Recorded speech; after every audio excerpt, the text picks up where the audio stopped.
नमस्कार दोस्तों, आज हम लोग बात करेंगे सर्दी के बारे में। सर्दी क्या है, सर्दी क्यों होता है, कैसे होता है और इससे बचने का उपाय क्या है और इसका इलाज क्या है, ये सभी के बारे में आज हम लोग जानेंगे। देखिए, सर्दी क्या है इसके बारे में जानेंगे, सर्दी के होने का कारण क्या है इसके बारे में जानेंगे, सर्दी होने के लक्षण क्या है इसके बारे में जानेंगे, सर्दी से बचने का उपाय क्या है इसके बारे में जानेंगे, सर्दी का इलाज क्या है इसके बारे में जानेंगे। चलिए देखिए, सर्दी क्या है। सर्दी को जुकाम भी कहा जाता है, सर्दी को ही हम लोग जुकाम भी कहते हैं, समझे। देखिए, यह एक वायरल संक्रमण है।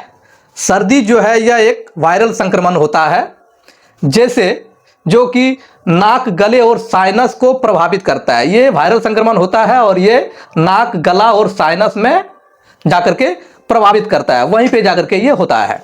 यह सबसे आम है, ये कभी भी हो सकता है और हर उम्र के लोग इससे प्रभावित हो सकते हैं। इसमें बूढ़े को भी हो सकता है, ये बच्चे को भी हो सकता है, ये बड़ों को भी हो सकता है। किसी भी उम्र में सर्दी आपको हो सकता है, इसमें कुछ एज लिमिट नहीं है।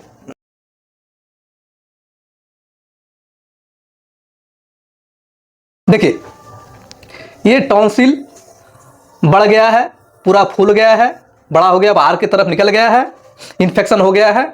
और ये जो है इधर वाला जो आपको दिख रहा है ये नॉर्मल साइनस है, और इधर वाला जो है ये जो आपको दिख रहा है इसमें पानी भरा हुआ है, फ्लूइड है, ये इन्फेक्शन हो गया है। इन्फेक्शन के कारण से ये वाला भरा हुआ है। ये ठीक माथे के इस पोजीशन में होता है। कभी कभी आपका माथा में दर्द करेगा, इसका मतलब साइनस का प्रॉब्लम हुआ है, साइनस में इन्फेक्शन हो गया है, इन्फ्लामेशन हो गया है, ऑब्स्ट्रक्शन हो रहा है बोल करके आपको माथा में दर्द करता है। चलिए आइए, हाँ, सर्दी का कारण क्या है, सर्दी किस कारण से होता है उसके बारे में जानेंगे। देखिए, वायरस के कारण सर्दी होता है। सर्दी मुख्य रूप से राइनो वायरस के कारण होती है। ऐसे सर्दी मुख्य रूप से राइनो वायरस से ही होता है, लेकिन अन्य वायरस जैसे कोरोना वायरस, एडिनो वायरस, पेराइनोफ्लुएंजा आदि भी इसका कारण बन सकते हैं। देखिए, ये तो राइनो वायरस से ही होता था, लेकिन अभी कई अन्य कारण से भी होता है। जैसे आपका कोरोना वायरस से भी सर्दी होता है, एडिनो वायरस से भी होता है, और पेराइनोफ्लुएंजा के कारण से और कई वायरस है उससे भी आपको सर्दी हो सकती है। देखिए,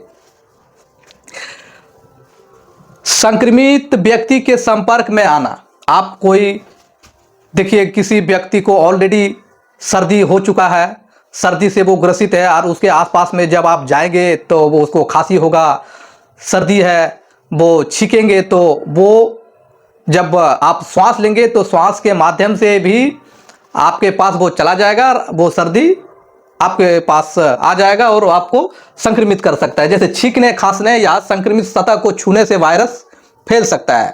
ये छूने से भी होता है, छींकने से भी होता है, खांसने से भी होता है। मौसम में बदलाव, सर्दी के मौसम में या बारिश के बाद सर्दी होने की संभावना बढ़ जाती है। सर्दी के ये मौसम में सर्दी के बाद ठंड के कारण से आपको सर्दी हो सकता है, और बारिश के बाद भी आपको सर्दी होने का चांसेस होता है। ठीक है, देखिए, ये हो गया वायरस, ये सभी के कारण से आपको सर्दी हो सकती है। और ये इन्फेक्टेड व्यक्ति है, इसको ऑलरेडी सर्दी पकड़ लिया है। देखिए, सर्दी का लक्षण क्या है। देखिए, सर्दी का लक्षण क्या है, नाक बहना या बंद होना। आपको सर्दी जब होगा तो उस टाइम में आपका नाक बंद हो जाएगा, नाक से पानी आएगा, तो समझ जाइए आपको सर्दी हो गया है। गले में खराश, ये जगह पे आपका अजीब टाइप का लगेगा, जलन होगा, खराश होगा। छींक आना, बार बार आपको छींकें आएंगी। हल्का बुखार, आपको हल्का मीठा बुखार रहेगा। शरीर में दर्द रहेगा, सारा शरीर आपका दर्द करेगा, सर में दर्द रहेगा। थकान महसूस होगा, आपको थकावट जैसा महसूस होगा, आपको लगेगा बहुत सारा काम किए हैं, थकावट आपको होगा। देखिए, सर में दर्द, नाक से पानी निकल रहा है और ये थक गया है और ये छींक रही है। ठीक है, चलिए, हाँ, सर्दी से बचने के उपाय। सर्दी ना हो, इससे बचने का उपाय क्या है कि हम पहले सावधानी रखेंगे ताकि सर्दी ना हो। देखिए, हाथों को बार बार साबुन से धोएं, अपने हाथ को ठीक से साबुन से धोएं और संक्रमित व्यक्ति से दूरी बनाए रखें। जो संक्रमित व्यक्ति है, जिसको ऑलरेडी सर्दी पकड़ लिया है, उसके आसपास में नहीं रहना है, उससे दूरी बना करके रखना है, तो आपको सर्दी नहीं होगी। अपनी आंख, नाक और मुंह को बिना धोए हाथ न लगाएं। आपका जो आंख, नाक और मुंह है, इसको अपने हाथ को अच्छी तरह से धो करके ही लगाना है, क्योंकि हम लोग का ज़्यादातर इन्फेक्शन नाक और आंख, मुंह से ही अंदर जाता है। अच्छा, पोषक आहार लें और पर्याप्त पानी पिएं। हमेशा आप पौष्टिक आहार लें, हेल्दी फूड लें और ज़्यादा से ज़्यादा पानी पिएं, तो आपका इम्यूनिटी मजबूत रहेगा, आपको सर्दी होने की चांस कम रहेगी। देखिए, पर्याप्त नींद लें और शरीर को आराम दें। आप ज़्यादा से ज़्यादा सोएं, शरीर को आराम दें, रेस्ट करें, तो सर्दी नहीं होगी। देखिए, ये हाथ धो रहे हैं, इस प्रकार से हाथ धोना है, हमेशा साफ करना है। ये संक्रमित है और ये सब हेल्दी फूड आपको लेना है। ठीक है, चलिए।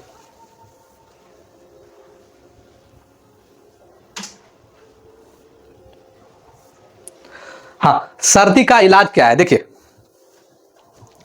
वो जो था वो तो सर्दी से बचाव था, कुछ हम लोग घर से ही करेंगे ताकि सर्दी ना हो। लेकिन जब सर्दी आपको ऑलरेडी हो गया हो तो उसको ठीक कैसे करेंगे? ज़्यादा हो जाने से उसको दवा लेने का जरूरत पड़ता है, तो कुछ दवा इधर हम लेकर के आए हैं। देखिए, जैसे सेट्रिजिन, ये सेट्रीज नाम से बनाया जाता है और इसमें कंपोजिशन सेट्रिजिन होती है 10 mg में, और इसको अल्केम कंपनी द्वारा बनाया जाता है। ये 10 टैबलेट की पत्ता होती है और ये आपको आसानी से मार्केट में कई शॉप में मिल जाती है। देखिए, सेट्रिजिन टैबलेट, इसका उपयोग एलर्जी, छींक, नाक बहना, खुजली, चकत्ते, इसको तो हम लोग सर्दी में यूज करते ही हैं। इसके अलावा भी एलर्जी में ये यूज किया जाता है। छींक, नाक बहना,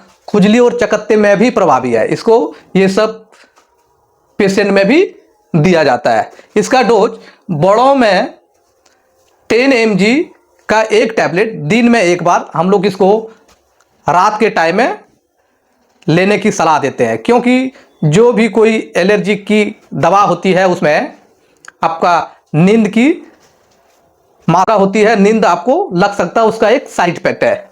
देखिए, इसका साइड इफेक्ट नींद आना, सिर दर्द, मुंह सूखना, थकान, ये सारी समस्याएं हो सकती है टैबलेट सेट्रिजिन लेने से। ठीक है, चलिए अब बात करेंगे लेवोसेट्रिजिन टैबलेट। लेवोसेट नाम से है और लिकोप नाम से है। इसमें लेवोसेट्रिजिन कंपोजिशन है और 10 टैबलेट की पत्ती मार्केट में अवेलेबल होती है। देखिए, लेवोसेट्रिजिन टैबलेट उपयोग एलर्जी, छींक आना, नाक बहना, खुजली, चकत्ते, ये सारी समस्याओं में लेवोसेट्रिजिन टैबलेट दी जाती है। सेट्रिजिन, पहले सेट्रिजिन दी जाती है, सेट्रिजिन के ये ऊपर है, वो अगर काम नहीं करे तो लेवोसेट्रिजिन पेशेंट को दिया जाता है। बड़ों में इसका डोज 5 mg का एक टैबलेट दिन में एक बार, रात के टाइम में, सोने के टाइम में हम लोग लेने की सलाह देते हैं। बच्चों में 2.5 mg दिया जाता है और इसका साइड इफेक्ट नींद आ सकता है, सर में दर्द कर सकता है, मुंह सूख सकता है, आपका थकान हो सकता है, ये सब इसका साइड इफेक्ट है।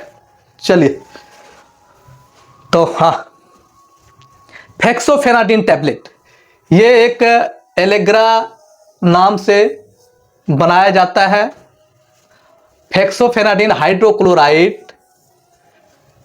सॉल्ट इसमें मिलाया जाता है। ये 120 से 180 mg का टैबलेट आता है। इसको सैनोफी कंपनी द्वारा बनाया जाता है। 10 टैबलेट की पत्ता होता है। ये किसी भी शॉप में, आपको मेडिकल शॉप में आसानी से मिल जाएगी। देखिए, इसका उपयोग एलर्जी में इसको दिया जाता है, छींक आने में इसको दिया जाता है, नाक बहने में भी दिया जाता है, खुजली में भी दिया जाता है, पित्ती में भी इसको दिया जाता है। पित्ती जैसे स्किन में किसी तरह का पित्त टाइप का होता है, खुजली होता है, रेडनेस होता है, चकत्ते होता है, ये सारी समस्याओं में एलेग्रा टैबलेट को आप दे सकते हैं। ये टैबलेट सेट्रिजिन और लेवोसेट्रिजिन के ऊपर है। वो सब जब काम नहीं करेगा तो एलेग्रा दिया जाता है। ठीक है, इसका बड़ों में डोज 120 mg या 180 mg का एक टैबलेट रात में सोने के टाइम में दिया जाता है। इसका साइड इफेक्ट नींद आना, चक्कर आना, सिर दर्द, मुंह सूखना, थकान, मिचली, ये सारी समस्याएं हो सकती है टैबलेट एलेग्रा लेने से।